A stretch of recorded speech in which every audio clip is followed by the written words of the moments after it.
Napaka-importante po na kung mabuhay po tayo ng matiwasay hanggang sa ating huling hininga.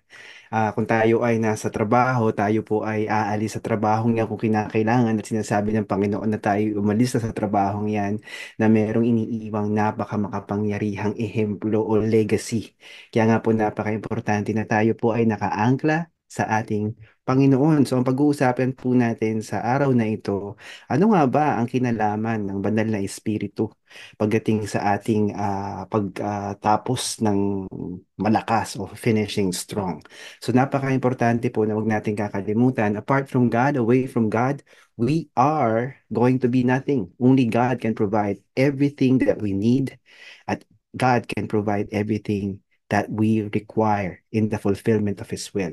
Sabi po sa Philippians chapter 3 verse 12 to 14 NIV version, ito po ang ating carrier verse for the whole month, for the whole series of Finishing Strong. Sabi po ni Apostle Paul, not that I have already obtained all this or have already arrived at my goal, but I press on to take hold of that for which Christ Jesus took hold of me. Pause po tayo for a while. Basahin po natin siya sabay-sabay. If you are on Zoom, read with me while you are on mute. If you're watching this from any other platform, right, like now, live or on demand, basahin po natin sabay-sabay. Kung appropriate po tumayo po kayo katulad ko, sabayan niyo po ako so that we will express our deep reverence when we read the Bible. Sabi po dyan, again, let's read together. Not that I have already obtained all this or have already arrived at my goal, but I press on to take hold of that for which Christ Jesus took hold of me. And may the Lord add blessing and power to the reading of His mighty word. Napaka-importante po nakalimutan natin ang lahat ng nakaraan. Tayo po ay umusad pa-forward, ika nga. Habang tayo po ay nabubuhay, parating meron ipinapakita ang Panginoon na maari pa natin magawa, maari natin ma-achieve, maari natin puntahan, maari natin ma-acquire, maari natin gawin para ma-advance natin ang kanyang kaharian. Maari nating mga taong matulungan, mga bagay na ating gawin na malayo sa kamunduhan o kasalanan. Bago po tayo magpatuloy, tayo po ay manalangin. Panginoon, maraming salamat po sa iyo. Napakadakila at napakabuti mo. Hinihiling ko po, Panginoon, na lukuban mo kami ng banal na dugo ni Kristo at palibutan mo ang lahat, Panginoon, ng nanonood ng mensaheng ito ng inyong mga anghel para kami ay maprotektahan sa kampon ng kadiliman. Hinihiling po namin na ang boses mo ang manaig, Panginoon, ang boses mo ang madinig, ang boses mo, Panginoon, ang magbigay ng paghihilom sa lahat ng uri ng karamdaman at sugat, Panginoon, na maaring meron kami, Panginoong Ama. At hinihiling namin, ipamahagi, paranas niyo po, Panginoon, ang lalim at lawak ng pag-ibig mo dahil nagnanais ka sa bawat anak mo, sa bawat nilalang na hindi pa nakakatanggap kay Jesus bilang Diyos at tagapagligtas ay makaranas ng kaligtasan, Panginoon, habang sila ay may hininga pa sa kanilang lupang katawan. Hinihiling ko po, makapangyarihang Diyos, na ikaw ang magdala ng pagbabago sa amin. Bigyan mo po kami, Panginoon, ng pangunawa at pusong mapagkumbaba na hindi lamang namin, Panginoon, sasabihin, maganda ang aming narinig. Merong punto ang mga sinasabi sa Biblia. Ngunit, Panginoon, hinihiling namin, bigyan mo kami, Panginoon, ng tibay, lakas ng loob at grasya mo na maiukit namin sa aming puso ang lahat ng iyong mga salita. Dahil ito, Panginoon, ay covenant mo, kontrata mo, testament mo to, Panginoon, na lahat ng aming susundin ayon sa iyong kalooban ay may kalakip na pagpapala, may kalakip na kapangyarihan, kalakip na pagbabago at kalakip, Panginoon, na buhay na masagana, buhay na masaya, buhay na maganda. Sa kalagitnaan, Panginoon, na maari naming maharap na paghihirap o di kaya mga problema, ngunit masusolusyonan. So ang hiling po namin, Panginoon, Lord Holy Spirit, ikaw po ang kumasi sa bawat isa sa lahat ng tahanan.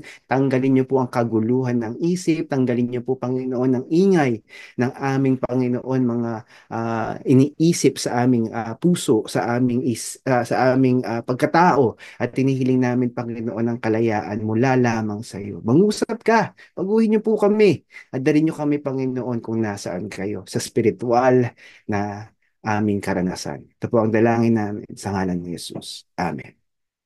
So pag-uusapan po natin ngayon, ano nga ba ang role? ni Lord Holy Spirit sa buhay natin para tayo ay maka-finish strong. So pag-uusapan natin ang apat na bagay na napaka-importante. Si Lord Holy Spirit po ang tumutulong sa atin. Tayo po ay pwedeng mabuhay at maglakad kasabay, kaagapay si Lord Holy Spirit. Makikita po natin na sa ating kahinaan, ang kapangyarihan po ng banal na Espiritu Santo ay magiging ganap.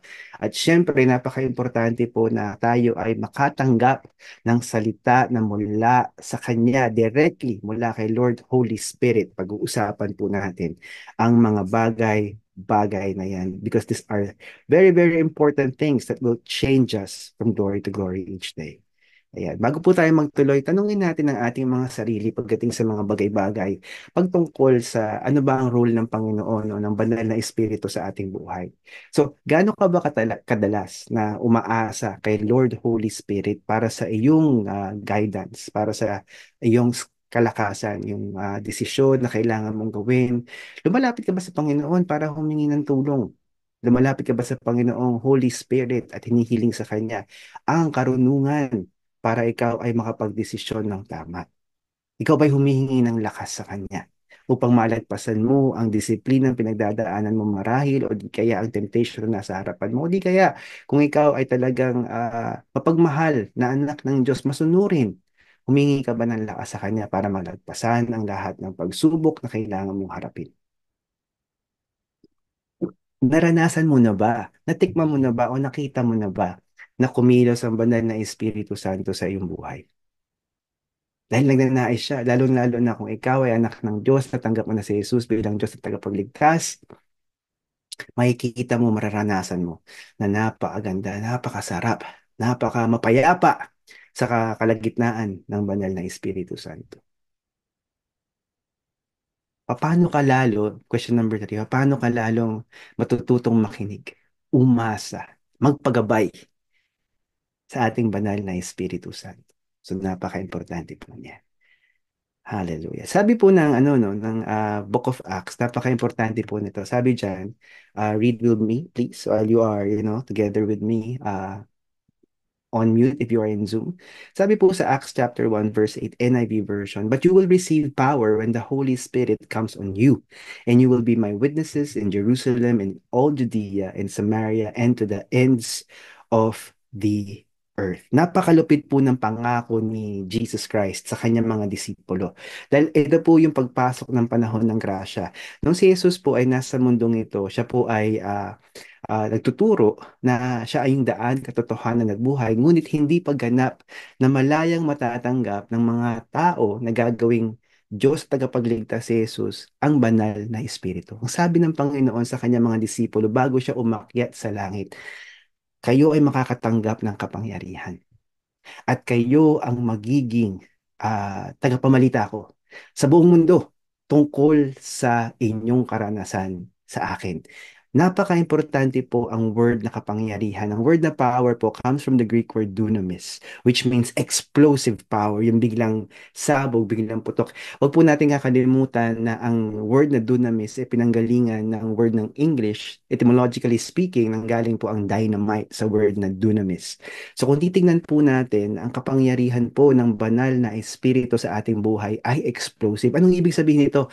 Ito po ay magbibigay ng pagbabago sa ating hinaharap na landas. Kung tingin po natin na tayo ay biktima o lugi o wala tayong kakayahan, ang kapangyarihan ng Panginoon ay papasa atin at maiintindihan natin na kaya natin ang mga bagay na to. Hindi importante kung anong estado ng buhay meron tayo, anong antas meron tayo, gaano kalaki ang ari-arian natin. Ang importante, tinanggap natin ang kapangyarihan na mula kay Lord Holy Spirit para tayo ay maging witness. Tayo ay makitaan ng mga tao na tayo ay nagbago dahil sa Panginoon. So what happens is when you are a witness, you testify. Di po ba?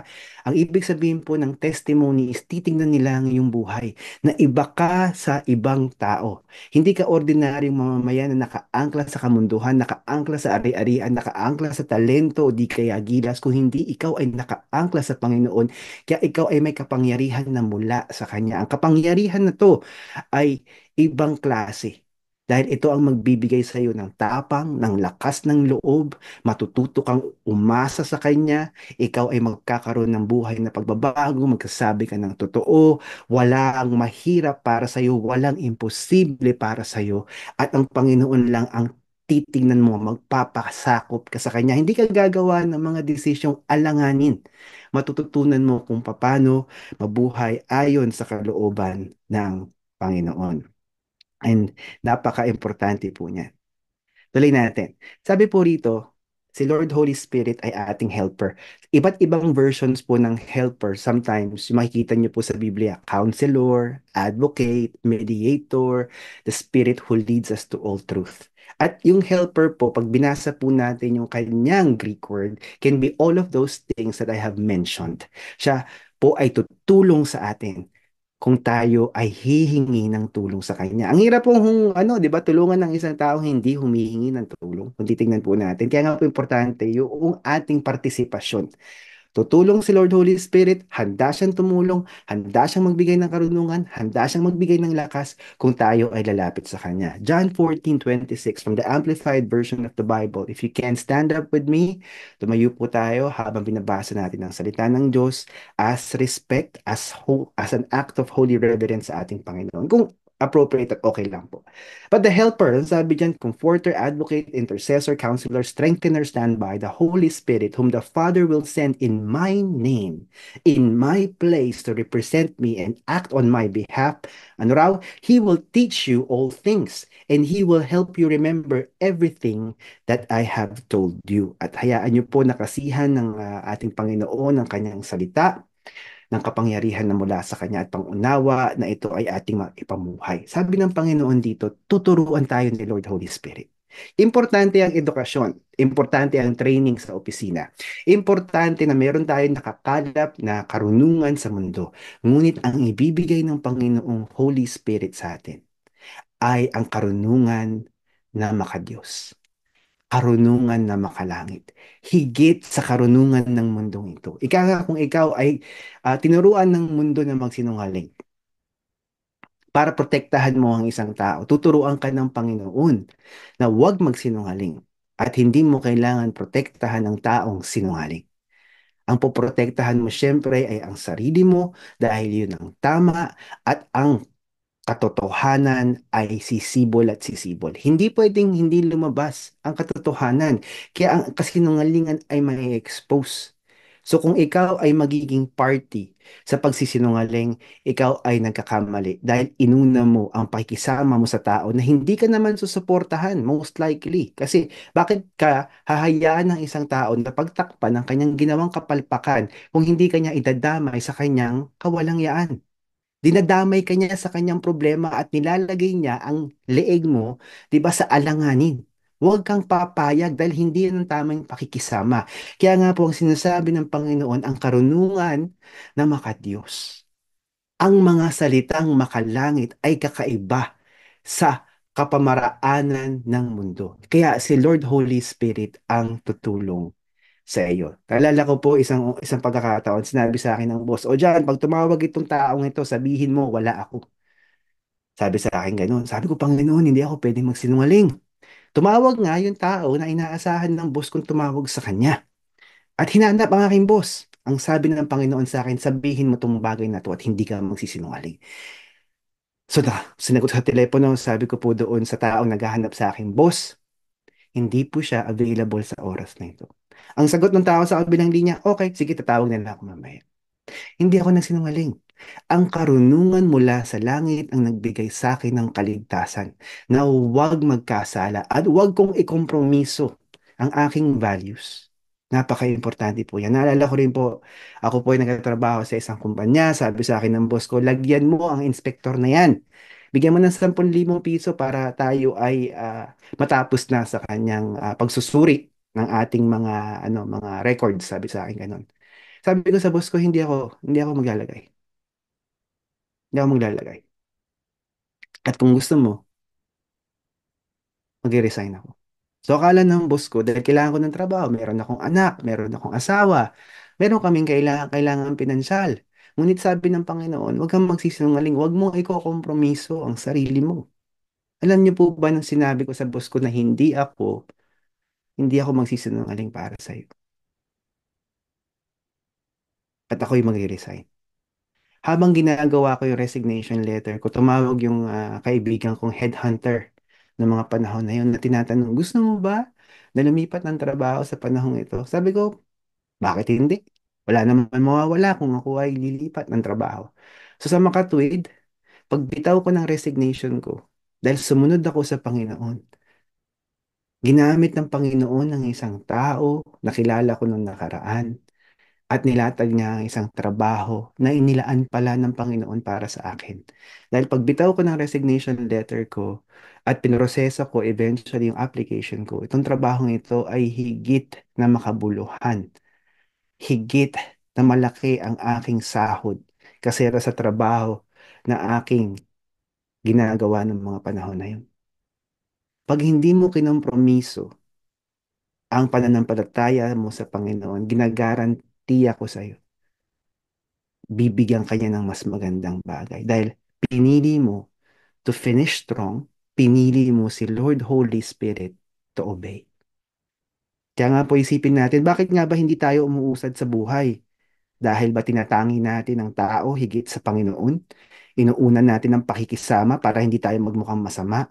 Isipin mo na maari yan ang dahilan kung bakit hindi ka umaasenso. At meron ka pa ring guilt or loss of peace sa iyong buhay. Pangalawa po na punto para tayo ay matutong maging matibay at malakas sa buhay na ito hanggat sa huling hininga natin, dapat po tayong maglakad kasabay ang ating Panginoong banal na Espiritu Santo. Sabi po sa Book of Galatians chapter 5:16 to 18, we are reading from the NIV version. Please read with me. Sabi po rito, so I say, walk by the Spirit and you will not gratify the desires of the flesh. For the flesh desires what is contrary to the spirit, and the spirit what is contrary to the flesh. They are in conflict with each other, so that you are not to do whatever you want. But if you are led by the spirit, you are not under the law. And may the Lord add their power to the reading of His mighty word and the conviction to change sa ating pagbabasa. Napaka-importante po na tayo ay maglakad kasabay ang Panginoon. Napaka-importante po tayo ay kumilos ayon sa kalooban niya. Ano sabi niya? Hindi mo i-gratify ang desires ng flesh kung ikaw ay naglalakad kasabay ang Panginoon. Isipin niyo na lang po sa mga nagbababad sa social media, gaano kahabang panahon na ang nanakaw sa inyo sa pagbabad sa social media. Ikaw ba ay humusay? Ikaw ba ay gumanda? Gumwapo ka ba? Tumalino ka ba? Lalo ka ba naging mas magalang? O di kaya napansin mo kinain lang ng panahon mo ang social media? Sa mga taong mahilig sa gaming, ito ba ay nakatulong kung ikaw ay may asawa sa inyong relasyon?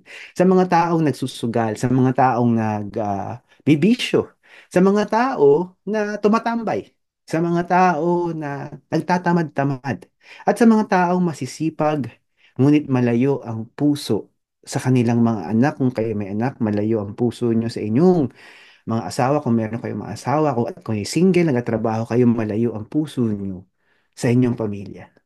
Bakit malayo? Pwede naman maging malapit. Dahil ang desire ng Panginoon sa atin ay buhay natin na maging mapayapa. Mapayapa na kasama natin ang ating pamilya, mapayapa na kasama natin yung mga tao na magbibigay tibay at lakas sa atin. Dahil ang banal na Espiritu Santo, dadalhin niya yung mga taong matapat sa iyo. Kung gusto mo, kung papayag ka, at kung hihingi ka ng gabay sa Kanya. At ang mga tao na maaari mong ipalibot sa sarili mo, ito yung mga tao na tutulong sa iyong maging banal, maging mapagmahal, maging masipag, maging matapang. Dahil itong mga taong ito ay mga taong makadiyos na natikman, naranasan ang saya at sarap sa presensya ng Panginoon. Meron po akong mga nakakausap na parati nilang kinukumpara ang kanilang ugali. I'm talking about non-Christians. I have spoken to a lot of non-believers. At ang sinasabi nila, mas matalo pa nga ako sa mga born-again believers. Eh. Sabi ko, maaari. Totoo naman. Sabi ko sa kanilang ganun. At sinasabi nila sa akin na meron nga akong kilala na mga born again na naghiwalay sila bilang mag-asawa. Sabi ko, totoo yun. Sabi ko sa kanya, ngunit hindi naman sila yung pinag-uusapan natin. Ikaw ang pinag-uusapan natin. Kahit tignan mo pa ang kawalangyaan, kapalpakan, kung talaga mang born again itong mga tao mo, kung talaga natanggap nila si Jesus bilang Diyos at tagapagligtas, bakit tumitingin ka sa mga tao sa iyong kapaligiran? Bakit hindi mo tinitignan ng iyong sarili?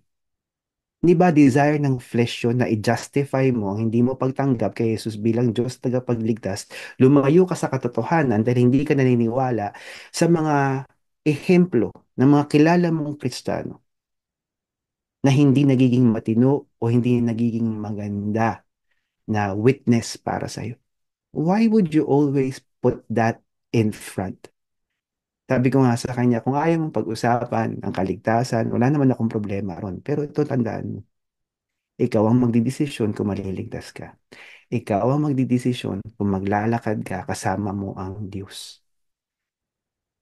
At hindi mahihinto ang pagkukumpara mo ng ugali ng ibang Kristiyanong mga kilala mo. Kung totoo man silang Kristiyano, of course. Because a true Christian will never continue on sinning. Yun ang nakalagay sa Biblia. At maaring dumating yung panahon na huli na namatay ka, nakakakumpara mo, di ba, ng ugali, pagkatao, pamumuhay ng ibang Kristiyano. Hindi mo natanggap si Jesus bilang Diyos at tagapagligtas dahil sa kayabangan mo. Siyempre, saan ka pupunta? Saan pupunta ang kaluluwa mo? According to the Bible, kaluluwa mo ay pupunta sa impyerno. At according to the Bible, you will not experience the good life. Kung alam mong ikaw itong taong to, kapareho mo yung ugali, sino na ba natulungan mo sa buhay mo ngayon? Sino na ba ang nabigyan mo ng pag-asa na hindi ka naghahanap ng kapalit? Ikaw ba ay naging mapagkumbaba? Humble ka ba? O ma-pride ka pa rin? If you would choose to walk in the Spirit of God, then you would understand that you are in the wrong position. Because a person who is in the wrong can never understand the right because they believe that they are in the wrong and the wrong is the right thing for them. So how can they compromise? How can they experience the reality of the truth if they continue on believing what is wrong to be right? And that right is actually wrong in the eyes of God. So ang huhusga po sa atin, hindi nating kapwa. Ang huhusga po sa atin ay ating Diyos. Tuloy po natin. Kaya po napaka-importante, if we want to finish strong sa mundong ito, if we want to leave a lasting legacy, we have to surrender to Christ. Surrender to the Lord Holy Spirit. It's the same thing. Napaka-importante po na marunong tayong tumanggap ng ating kahinaan. Dahil dun po papasok ang banal na Espiritu. Sabi po dyan, Romans 8:26 Amplified Version, in the same way the Spirit comes to us and helps us in our weakness. That we do not know what prayer to offer or how to offer it as we should, but the Spirit Himself knows our need and at the right time intercedes on our behalf with sighs and groanings too deep for words. Hallelujah. May the Lord add a deep understanding sa sinasabi ng Panginoon. Hallelujah. Maintindihan natin to sa paraan ng Panginoon. Marami po akong kilalang mga, lalo na yung mga kalalakihan, no? Kapag kami ay pupunta, nung wala pa po, hindi pa uso ang Google Maps ng panahon na ito. So pupunta kami sa isang lugar, and ayaw nilang humingi ng directions kahit kami ay obviously naliligaw na. So ako yung normally na nagtatanong, saan po itong ganito, saan po itong ganyan. Tapos nahihiya sila, nakakahiya ka, nagtatanong ka. Sabi ko, nakakahiya ron. Mas nakakahiya kung hindi natin mapupuntahan yung dapat natin pupuntahan dahil sa kayabangan natin. Ano ba naman yung sama sa magtanong? Ano nakakahiya na magtanong? Ano yung nakakayang humingi ng tulong? Sabi ko sa mga kaibigan ko. Lalo makatuwid, ako yung tanong ng tanong habang sila sabi na lang, yung kilala yan. Siyempre, binibiro lang naman nila ako. Pero natutuntunan namin yung dapat namin tuntunan. Ganun din po sa buhay. Marami sa atin mayabang. Hindi lumalapit sa Panginoon para humingi ng direksyon. Hindi inaamin na hindi natin kaya ang isang bagay o hindi natin alam ang ating gagawin o hindi natin alam ang ating pupuntahan. Ngunit nagpapanggap tayo na alam natin ang ating gagawin, alam natin ang ating pupuntahan, alam natin ang ating ginagawa, pero sa makatuwid, hindi natin talaga alam. At kung tayo ay nagpapasako sa banal na Espiritu, at tayo ay hihingi ng tulong sa Kanya. Matutuntunan natin kung saan tayo dapat ngayon sa buhay natin. Marahil sa inyo, ngayon sa nakikinig ng mensaheng ito, ikaw ay nag-aaral, hindi mo alam kung anong kurso ang kukunin mo sa kolehiyo dahil ikaw ay nasa, ano ngayon, nasa senior high. O di kaya ikaw ay nasa oras na may dalawang nanliligaw sa'yo tapos hindi mo alam kung sino ang sasagutin mo. Humingi ka ng tulong sa Panginoon. Humingi ka ng tulong sa Panginoon. At marahil ang sasabihin sa'yo ng Panginoon, hindi pa panahon para sagutin mo yung mga manliligaw mo. Dahil may nakalaan na mas maayos na asawa para sa'yo. Ganun din po sa buhay. Sa bawat hakbang ng buhay natin, kung ito ay ilaliken natin sa isang kali. Di ba mga kali may mga signages kung saan papunta ang kaling ito, itong kaling sa kaliwa, kaling sa kanan. Di po ba ganun yun eh? And in the same manner, if we would look to God and ask Him for directions, He will provide us with that. Naalala ko po ang uh, mga storya ng iba't ibang mga modern Christians. And when I say modern Christians, normally po kasi yung mga biographies nila nagawa 1900s, and they were actually Christians who were born in the 1800s. And I cannot forget ang isang nabasa ko po. I forgot the name of this person, but the story is there. Hindi siya marunong magpatawad. Akala niya napatawad niya na yung mga gumawa ng masama laban sa kanya at masama laban sa pamilya niya. Nangyari, nabuhay pala itong itong German soldier na to. At siya ay nagsasalita sa isang European na na conference. Nakita niya tong taong to at lumapit sa kanya, humingi ng tawad. Right there and then, though she was preaching about yon ang pangalan niya si Corrie ten Boom. So she was preaching about forgiveness and she thought that she has already forgiven this person. Pero nakita niya face to face, in the flesh, nagkaroon siya ng apprehension, nagkaroon siya ng momentary hesitation at bumalik lahat ng mga nakaraan. At nung humingi ng tawad, itong particular na German na soldier na to sa kanya, by the grace of God, napatawad niya. And all along, pinipreach siya na ang forgiveness. But there was that moment in time na na-realize na I am so weak, I cannot forgive this person without the grace of God. Ganun din po tayo. Aminin natin ang ating weakness and that will be a strength eventually because we have learned from the experience. Kaya nga pa, sabi ni Apostle Paul, in my weakness, God's strength is made perfect. Glory to the Lord. And the last bit na gusto ko pong i-discuss sa inyo, as the Lord has revealed to me, revelation through the Spirit. Ang Panginoon po gusto tayong kausapin. Ang dami niyang gustong sabihin sa atin. Sa salita niya, kaya nga po ini-encourage tayo magbasa ng Biblia, inutos niya yung kay Joshua para masabi niya kay Joshua at sa atin na you meditate on the book of the law day and night so that you may be careful to do everything written in it and then you will be prosperous and have good success because God wants us to be successful in every endeavor that we are going to partake. Kaya po sabi sa 1 Corinthians chapter 2, 10 to 12, NLT version, read with me, please. But it was to us that God revealed these things by His Spirit. For His Spirit searches out everything and shows us God's deep secrets. No one can know a person's thoughts except that person's own spirit, and no one can know God's thoughts except God's own spirit. And we have received God's Spirit, not the world's spirit, so we can know the wonderful things God has freely given us. Whoa, you know, the Lord has given us so much. The Lord has given us so much. Nakabala siya. Nakabala siya. Okay? Nakahanda siya. Kung hindi mo pa natatanggap si Jesus bilang Diyos at tagapagligtas, yun ang unang pintuan na kailangan mong pasukan. Tanggapin mo siya bilang Diyos at tagapagligtas at makikita mo na nakabala na lahat ng kailangan mo para maging matagumpay sa buhay na ito. Anong kailangan mong gawin? Magkaroon ka ng relasyon sa Panginoon at kung ikaw ay Kristiyano na, makinig ka sa Kanya because God will reveal to you His will.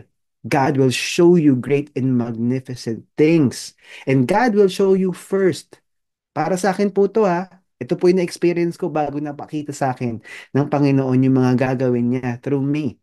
God will show you because He has shown me. And I know kung gagawin natin ito in unison, if you would ask God, we can ask God, Lord, ano ba yung mali sa akin? Ano po ba yung dapat kong ihinto ng mga kasalanan at kamunduhan? Ano po ba yung mga ginawa kong akala kong kabutihan na pagtulong sa kapwa, ngunit sa loob-loob ko naghahanap pala ako ng kapalit? Ano po ba yung mga binigay ko, inalay ko sa iyo na naghahanap ng kapalit na hindi ko binibigay freely? Ano po ba yung mali sa motibo ko pag ako ay tumutulong? Ano ba yung mali sa motibo ko kung bakit pinapanalangin ko itong mga bagay na ito?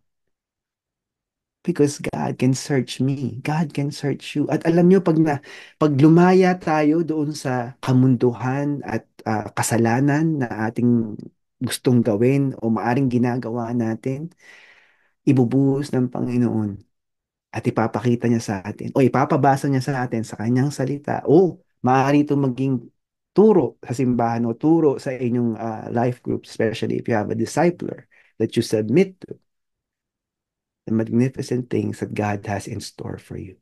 Kaya nga po sabi ni Apostle Paul sa Church of Ephesus sa Ephesians 2 verse 10 that the Lord has prepared the good life for those who receive Jesus as Lord and Savior. Paraphrased. Ganun po katindi ang plano ng Panginoon sa atin. Walang kwenta ang naiisip natin ngayon kung ito ay nasa isip lang natin. Ang layo ng mararating natin kung tayo ay magpapasakop sa Panginoon. If you want to finish strong, kung gusto mong matapos ang buhay na to na maganda ang iiwan mong alaala sa napakaraming tao at hindi nila makakalimutan ng kamatayan mo at sa kalagitnaan ng kamatayan mong pisikal, buhay na buhay pa rin ang ehemplo mo, buhay na buhay pa rin ang mga sinabi mo na makatotohanan, makabuluhan, makalangit, makadiyos, na nagbibigay sigla pa rin sa kanila in spite of your death.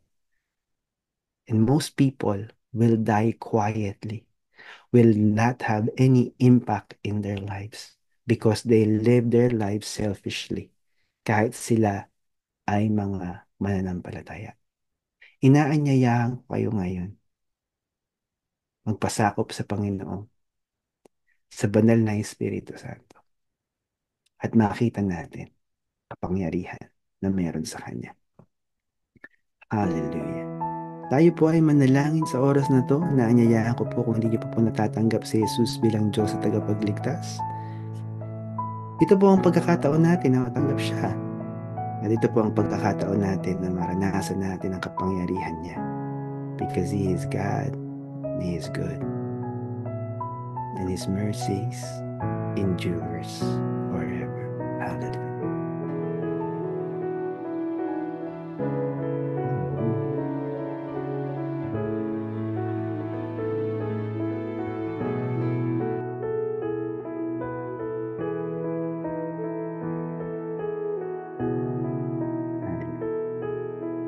Hindi mo na natanggap si Jesus bilang Diyos at tagapagligtas, inaanyayahan kita sa oras na ito. You'll have 3 steps to do. First step, hingin mo ng tawad ng lahat ng kasalanang iyong nagawa sa iyong buhay. Yes. Seek forgiveness for every sin that you are reminded of today. Ang importante rito, handa tayong humingi ng tawad at bumalik sa kanyang presensya. Hallelujah. Step number 2, salamat ka kay Jesus dahil siya ang daan, katotohanan at buhay, at dahil sa Kanya, tayo ay may kaligtasan at kapatawaran sa lahat ng kasalanan. Step number 3, kailangan mong ulitin ang panalangin ito. So you have to repeat after me this prayer. Panginoong Jesus, inaanyayahan po kita na maghari sa aking puso at aking isipan. Inihiling ko po na kayo ay aking maging Diyos at tagapagligtas. At ako po, Panginoon, ay humihingi ng gabay sa iyo, Lord, Holy Spirit. pwede ka nang dumilat.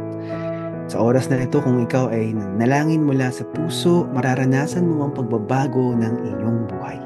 At pag ikaw ay nagbago, alam mo na ang panalangin mo ay totoo at ikaw ay ligtas na. Dahil ang taong naligtas sa kasalanan ay magbabagong buhay at magkakaroon ng pagkauhaw sa panalangin at salita ng Diyos.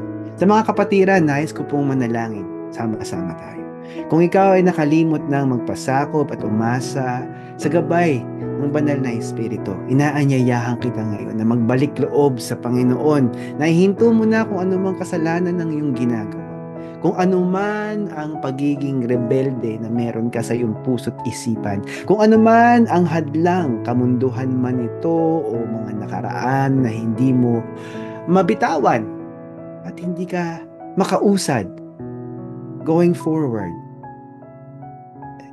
whatever it may be, God can bring you back.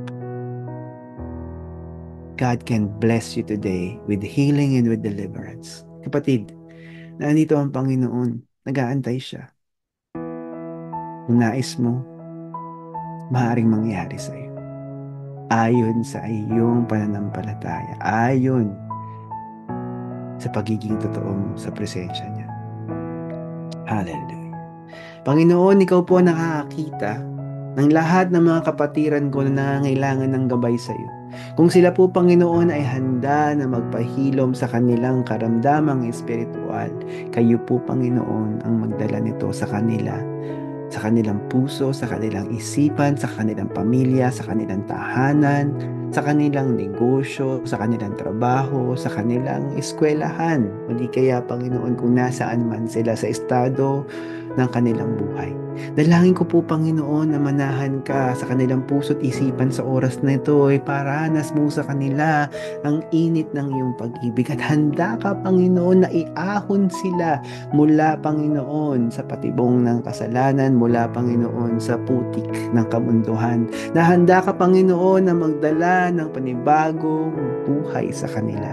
Ang pusong bato nila, Panginoon, ay magiging puso, Lord God, na flesh. Ang kanilang isipan ng patigas, Panginoon, ay isipan na magpapasakop. Ang kanilang mga kataga na punong-puno, Panginoon, ng kasinungalingan o ng negativity, babaguhin niyo po at bibigyan niyo to ng mga katagang totoo at mga katagang positive. Hinihiling ko, Panginoon, sa lahat ng mga kapatirang nakikinig sa panalangin ito sa oras na ito. Ibigay niyo po sa kanila kung sila ay handa na magpasakop sa iyo ang kalayaan na kanilang kailangan. Upang sila po, Panginoon, ay mabago sa pagkakataong ito. At maisip nila, tama na ang buhay. Tama na ang buhay na punong-puno ng kasalanan. Tama na ang buhay na makamundo. Dahil nais na nilang mabuhay ayon sa kalooban mo, so that they will finish their lives and finish it strong.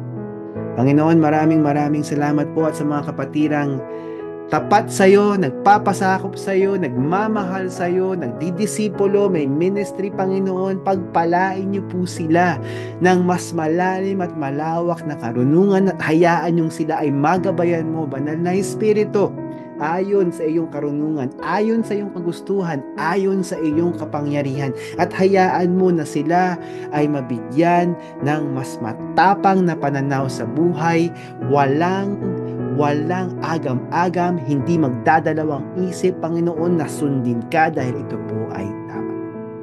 At kayo po, Panginoon, ang magpala sa lahat ng mga kapatirang nagpapasakop sa iyo. Sa ngalan ni Jesus. Amen. Amen. At patuloy po namin hinihiling maging kapartner po namin kayo as virtual evangelist. Kung kayo po ay napagpala ng mensaheng ito, naranasan niyo po ang Panginoon, nais po namin kayong makapanayam.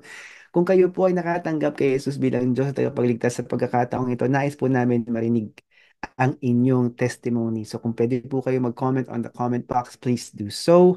At kung sino man po ang nag-invite sa inyo, you can actually reach out to that person so that they will be able to talk to us.